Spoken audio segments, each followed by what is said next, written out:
Hello guys. आज हम लोग CG power and industrial solutions इसके बारे में बात करेंगे। ठीक है, इस कंपनी के बारे में कि वो क्या बिजनेस करती है और क्या क्या अपॉर्चुनिटीज़ हैं एंड कंपनी के जो नंबर्स है वो कैसे रहे अगर हम 9 मंथली देखेंगे और ऑर्डर्स बैकलॉग क्या क्या है। ठीक है, so I will start with the PPT which the company has already shared. ठीक है, so CG Power uh, is one of the manufacturer of various equipments into industrials and power industry. So जैसे Motors हो गए जो बहुत सारे industry में use होते हैं। ठीक है, इस टाइप के वो इक्विपमेंट्स बनाती हैं और पावर सेक्टर में they manufacture transformers and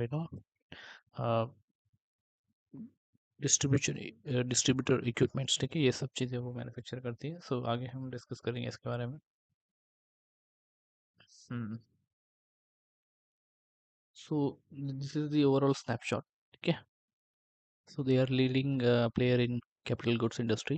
So when I say CG Power, so you can compare CG Power with companies like Siemens है। ठीक है, then ABB is there, so they have some similar product portfolio and they are competitors of each other। ठीक है, uh, then they have a wide geographical reach, market leading player, debt free है। Then they have also forayed into semiconductor. We'll talk about it later. And this is the overall number snapshots. ठीक है, 8,046 crore revenue and approx 10,500 crore of order intake. This FY24, then 15.3% का इनका EBITDA है। ठीक है, PAT is 10.6% and ROC काफ़ी solid है 39.2%। Employees is 4,000 plus। ठीक है, रेवेन्यू के अगर फ्रॉम 2022 टू 24 अप्रॉक्स 21.1% और क्रेडिट रेटिंग भी स्टेबल है, AA+ में। 18 मैन्युफैक्चरिंग प्लांट्स है। हाँ, सो this is part of Murugappa group. ठीक है, शेयर होल्डिंग पैटर्न में ट्यूब इन्वेस्टमेंट जो इनकी ग्रुप कंपनी है वो अप्रॉक्स 58% होल्ड करती है। रेस्ट आप देखोगे अप्रॉक्स 42% पब्लिक के पास है। और मुरुगप्पा ग्रुप में आपने देखा होगा बहुत सारी कंपनीज आती है, जैसे चोलामंडलम है। ठीक है, कोरोमंडल है जो फर्टिलाइजर वाली कंपनी है। ईट पैरी है। ठीक है, सैनिटरी वेयर्स वाली। Then tube investment is there, Shanti गेट is there. So like they have total 9 listed companies including CG power. This is the purpose and mission. ये इनका जर्नी है ओवरऑल। जस्ट शॉर्ट में बता दूं कि CG power was a separate company earlier. ठीक है, privately owned by some other entity and 2020 में Murugappa group they acquired it and at that time it was not in a very good condition. ठीक है, उस टाइम पे losses भी थे, काफ़ी सारे डेट्स भी थे। ठीक है, तो उसको एक्वायर करने के बाद थोड़ा रिस्ट्रक्चरिंग हुआ और वहाँ से फिर कंप्लीट इसका जो है under the leadership of Murugappa group turn around हुआ पूरा। ठीक है, आगे एक स्लाइड है इसके बारे में, वो डिस्कस करेंगे। एंड देन अगेन 2024 का माइलस्टोन बताया कि market cap cross 1 lakh crore. इन्होंने आउटसोर्स सेमीकंडक्टर असेंबली टेस्ट जो है वो इसमें फोरे किया। And they also acquired a company majority stake, GG Tronics, which is the approved vendor for Kavach safety system for Indian Railway. This is the product portfolio. So approx अगर आप वैसे देखोगे रेवेन्यू वाइज तो 67% revenue इनका industrial system से आता है और पावर से 32% है। ठीक है, सो इंडस्ट्रियल में they manufacture low and high tensile motors है। ठीक है, कुछ कंज्यूमर प्रोडक्ट्स भी हैं। ठीक है, कुछ ड्राइव्स एंड ऑटोमेशन वाले इक्विपमेंट्स हैं, FHP Motors. So these are various category of equipments जो different different industries को मतलब उनके प्रोसेसेस में काम आते हैं। सो आगे हम लोग इसके बारे में बात करेंगे कौन कौन से इंडस्ट्री ये लोग कवर करते हैं। As far as power is concern, यहाँ पे ये लोग extra high voltage and medium voltage switch gear manufacture करते हैं। अगेन ये सीमेंस और एबीबी भी करता है। देन रेलवे से related they manufacture various products, rolling stock products है, सिग्नलिंग वाले कुछ प्रोडक्ट्स है। Then again, as I said, power transformer and distribution transformer, they also manufacture for power sector companies. This are the the overall industry to which they cater. ठीक है, cement आ गया, metal mining, power, renewable, nuclear, oil and gas, railway, paper pulp, sugar, ethanol, waste water and water management, chemical and fertilizer, agriculture, telecom, material handling, pharmaceutical, automotive, IG, IoT. इसमें बहुत सारे Tailwind वाले sector थे, जैसे power, renewable, nuclear, railway, metro, water and wastewater management. Then agriculture is there, telecom is there, automotive, EV, 5G, IoT. This is the overall information in terms of इनके कहाँ कहाँ पे क्या क्या मतलब मैन्युफैक्चरिंग का लोकेशन कहाँ है, ऑफिसेस कहाँ कहाँ पे है, रीजनल ऑफिस कहाँ पे है, सब्सिडरीज कहाँ पे है, ब्रांचेस कहाँ पे हैं. So they have total 8 manufacturing facilities including one in Sweden. So MP है, महाराष्ट्र है, and Goa is there. Then 18 manufacturing plants, 9 regional offices, 450 plus channel partners, and 500 plus authorized service centers. Nasik mein they have UHV, Test and Research Center, 1600 kV. Goa mein again they have a manufacturing unit. Then MP mein they have motors and drives ka manufacturing unit. Then switchgear ka they have manufacturing unit in Nasik. This is the board. This person Bilaya Subaya is from the promoter family group member. Okay. So he's the chairman and non-executive, non-independent director. So you can say, he is kind of a owner. You can say he's from the promoter family, and then they have the professional CEO. Okay, and then the other board members. So under Amar Kaul, managing director and CEO, there are other top management leadership, including CFO, CS. So in this slide उन्होंने ये बताने की कोशिश की कि कैसे उनका जो ऑब्जेक्टिव है वो इंडिया के ग्रोथ ऑब्जेक्टिव के साथ अलाइन करता है प्रॉपरली. ठीक है, तो उसमें जो इकोनॉमिक आउटलुक है इंडिया का, ठीक है, और इंडिया की जो स्ट्रॉन्ग पॉलिसी सपोर्ट है, और इसके अलावा जो बाकी फेवरेबल ट्रेंड्स हैं वो कैसे कंपनी को आगे जाके बेनिफिट करेंगे. बिकॉज इनका अगर आप वर्टिकल देखोगे तो इट इज़ लिंक्ड विद मतलब ये जो भी है इंडस्ट्रीज हैं काफ़ी सारे, उनके लिए ये इक्विपमेंट्स बनाते हैं. ठीक है, देन पावर से रिलेटेड अगेन स्विच गेयर्स और ट्रांसफार्मर्स हैं, रेलवे से रिलेटेड काफ़ी सारे प्रोडक्ट्स हैं. तो जैसे जैसे इंडिया की इकोनॉमी ग्रो होगी तो ऑब्वियसली ये जो इंडस्ट्री है, जितनी भी मैन्युफैक्चरिंग हो गई इंडिया में, या फिर जो पावर की डिमांड है ये भी बढ़ने वाले है. ठीक है, ट्रांसपोर्टेशन में रेलवे का भी डिमांड बढ़ेगा, तो ऑटोमेटिकली कंपनी का भी ग्रोथ होगा, ऐसा ये बोलते हैं.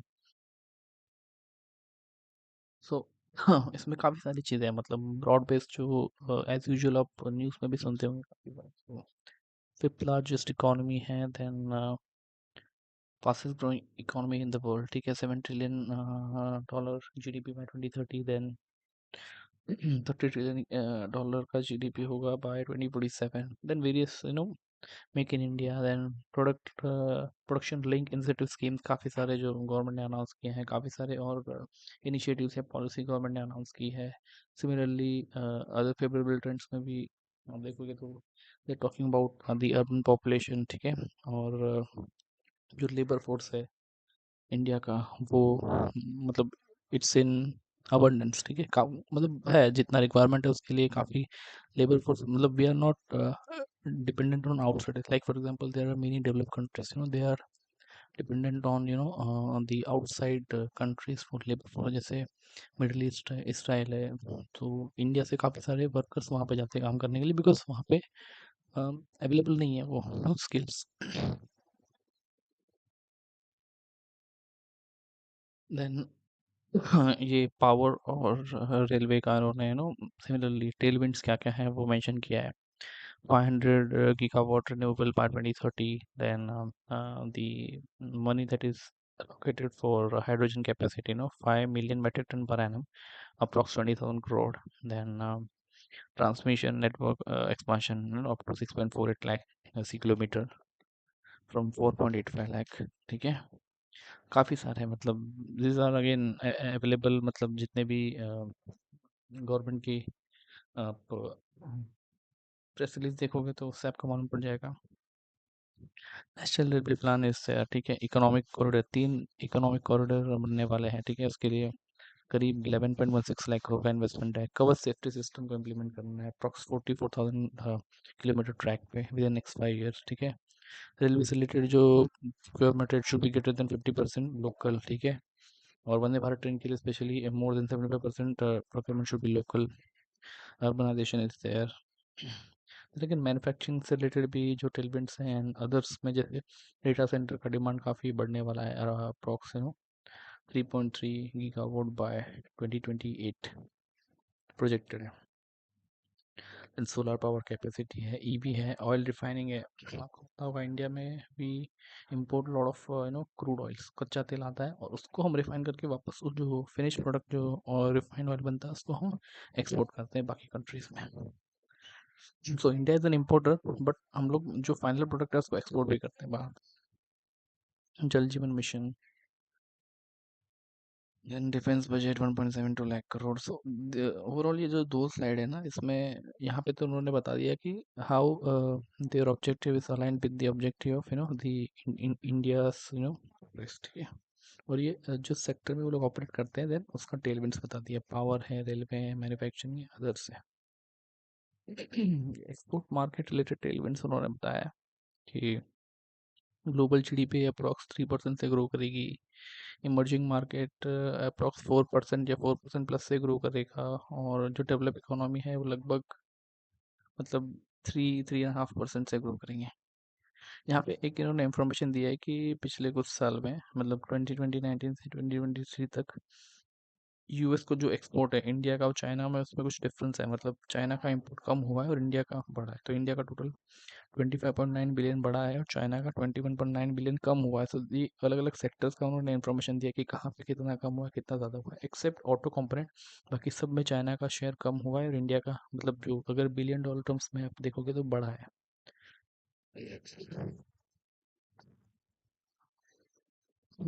और ऐसा बोल रहे हैं कि बाय 2030 जो इंडिया का टोटल एक्सपोर्ट होगा, it will reach to approx 2000 billion, यानी कि 2 ट्रिलियन। उसमें कम से कम 50% जो है वो प्रोडक्ट रिलेटेड एक्सपोर्ट होगा। अभी तो हम मोस्टली सर्विस ओरिएंटेड है, बट आगे जाके जैसे जैसे मैन्युफैक्चरिंग पिकअप होगा, सो उसमें गुड्स का डिमांड, गुड्स का जो वेटेज है वो बढ़ जाएगा, ठीक है, प्रोपोर्शन। सो ऐसा बोल रहे हैं कि लगभग लगभग 1 ट्रिलियन आउट ऑफ 2 ट्रिलियन ये जो एक्सपोर्ट है वो प्रोडक्ट से आएगा। तो this are the core strength. As usual आप इसको स्किप कर सकते हो। ये उन्होंने जो मैंने बताया था ना, GGTronics, so it is one of the approved vendor for Kavach system for railway, ठीक है। 4 में से एक अप्रूव्ड वेंडर है। इसका इन्होंने 55% जो स्टेक है वो एक्वायर किया था, ठीक है। देन जो इनका एग्जिस्टिंग वर्टिकल है, जैसे मैंने बोला ना, manufacturing of Motors, transformers, distribution transformers, power transformer, के बाद में high tension Motors, switch cares, ये सब में वो लोग कैपेक्स में इन्वेस्ट कर रहे हैं अराउंड 688 करोड़, ठीक है। ये कुछ न्यू प्रोडक्ट डेवलपमेंट है जो चल रहा है इनका, सोलार पंप से रिलेटेड, और जो एक्सिस्टिंग पोर्टफोलियो है उसी में कुछ नए प्रोडक्ट्स हैं, ठीक है। और उसके वेरियस वेरियस एप्लीकेशन, जैसे कुछ रेलवे से रिलेटेड होंगे, कुछ पावर से रिलेटेड होंगे। हाँ, ये इन्होंने सेमीकंडक्टर का स्पेसिफिकली दिया है, ठीक है। तो इंडिया का जो सेमीकंडक्टर से रिलेटेड मार्केट है वो 2019 में 23 बिलियन था, जो 2026 में 58 बिलियन हो जाएगा, और by 2029 approx 92 billion. So up to 26 it will grow at 14% के आकार, उसके बाद 16% के आकार पे ग्रो होगा।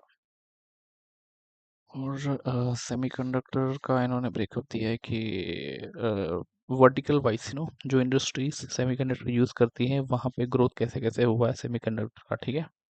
सो जो इंडस्ट्रियल है वहाँ पे 13% क्या करते ग्रो हुआ है, ठीक है। नेटवर्क एंड कम्युनिकेशन 11% से। और इन्होंने जैसे एक फिगर दिया है कि 2021 से लेके 2019 तक 556 बिलियन से बढ़ के वो 1118 ग्लोबल सेमीकंडक्टर जो मार्केट है उसका हो जाएगा, ठीक है। और उसमें इस ये जो ग्रोथ, ये जो एडिशन है अप्रोक्सीमेट 550 बिलियन का, इसमें से जो मेजर कंट्रीब्यूशन है वो नेटवर्क एंड कम्युनिकेशन से आएगा। यानी कि जो जो भी डिमांड बढ़ेगा उसमें से ज़्यादा जो डिमांड है वो इस वर्टिकल से आएगा, नेटवर्किंग एंड कम्युनिकेशन। इसके बाद जो सेकंड है वो कंप्यूटिंग एंड डेटा स्टोरेज। तो जो कंप्यूटर और कम्युनिकेशन रिलेटेड जो है, जैसे आपका टेलीकम्युनिकेशन हो गया या फिर आईटी रिलेटेड जो भी इंडस्ट्री है, वहाँ से ज़्यादा डिमांड आएगा इसका, ठीक है। उसके बाद ऑफकोर्स ऑटोमोटिव है, जिसमें इलेक्ट्रिकल व्हीकल एंड ऑल, उसमें सेमीकंडक्टर का बहुत ज़्यादा यूज़ होने वाला है।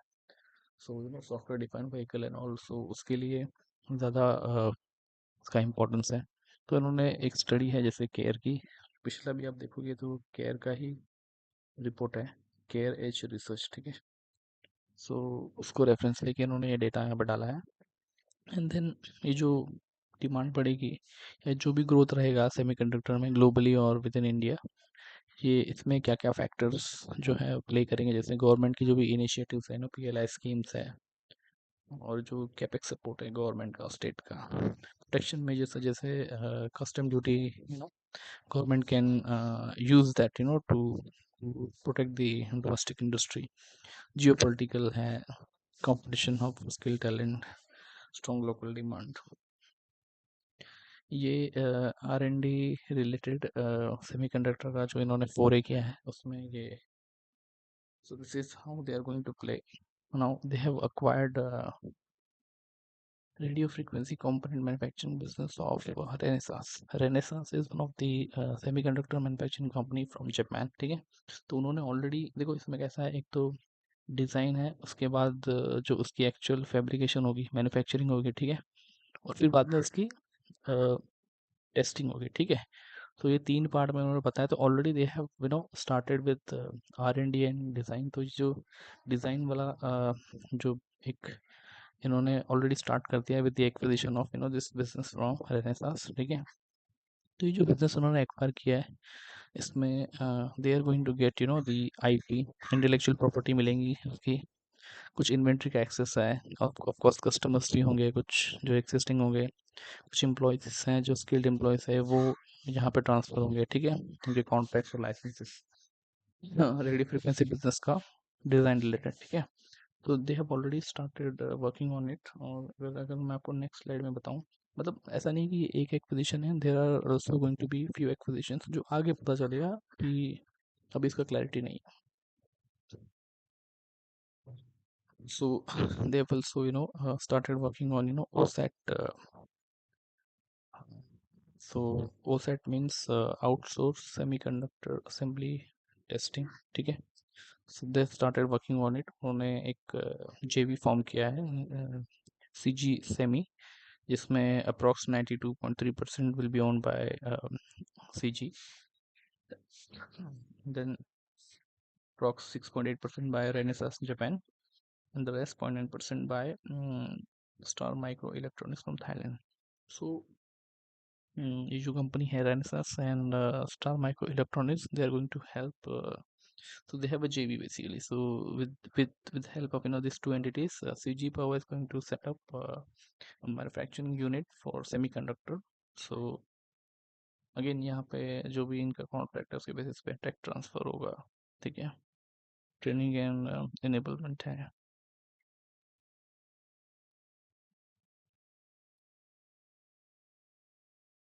Then in star micro electronics में सिमिलरली टेक ट्रांसफ़र है, then training and enablement, quality setup, ramp up.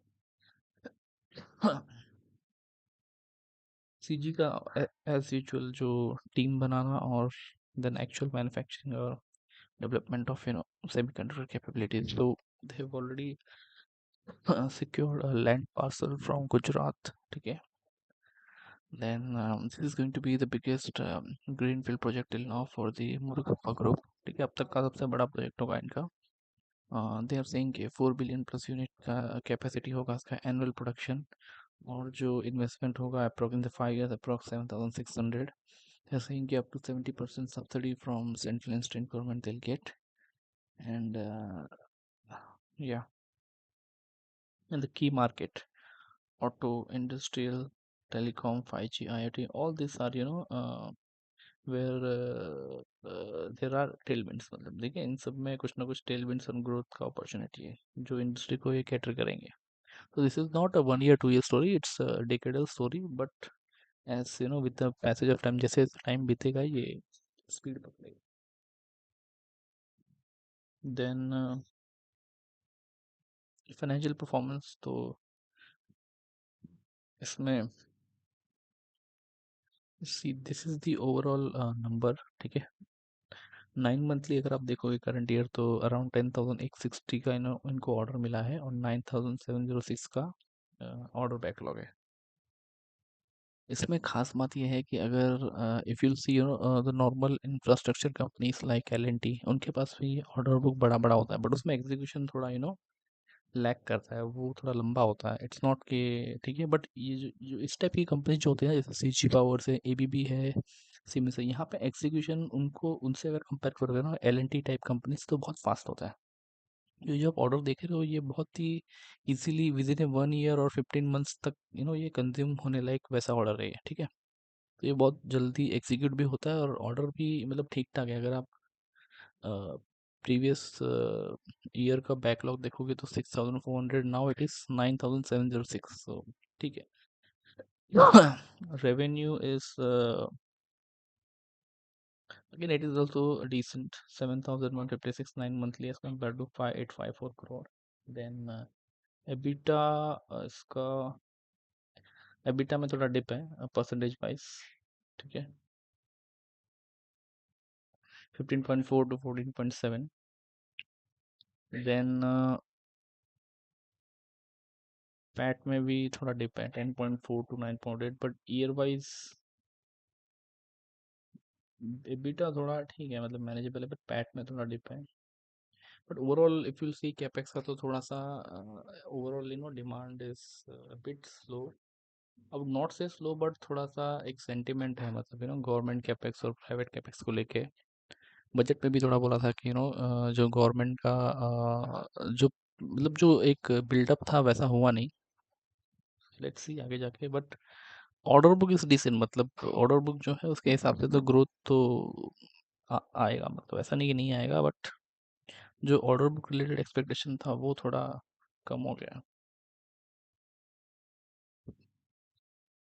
Then this is breakup industrial का भी इसमें दिया हुआ है. 3712 CR का ऑर्डर बैकलॉग है. Revenue is 4625. ठीक है. एबिटा काफ़ी ड्रॉप हुआ है. Previous 9 month 16% to 12.9%. 15.1% PAT previous year 9 month to 10.9%. Again थोड़ा प्रेशर तो है नंबर्स पे. पावर से रिलेटेड इसमें थोड़ा इम्प्रूवमेंट है काफ़ी. सी इनटेक 4878 बट ऑर्डर बैकलॉग 5984 है. नंबर्स भी ठीक है, देखो 9 मंथली 1778, रेवेन्यू से 2516. देन एबिट मार्जिन 16% से सीधा EBITDA margin 19.4%. Similarly PAT margin 14.5% से 18.3%. सो पावर से पावर वाला जो वर्डिक डूइंग रियली वेल. देखो order intake 51% Y Y growth है इसमें. ठीक है, और मार्जिन एक्सपेंशन भी है. This is the value creation है. मैंने बताया ना कि इन्होंने 2482 CR मार्केट कैप था जब एक्वायर किया. ठीक है, और आज देखो 97,000 plus crore. So in 4-5 years you can see, almost 4.5 years you can say. 39x. This is the ESG practice.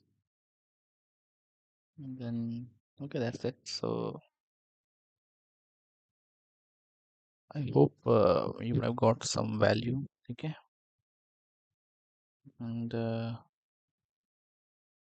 We'll try to cover another company next time. But in case you can also let me know if you want me to cover a specific company. Okay. So that's all. Thank you.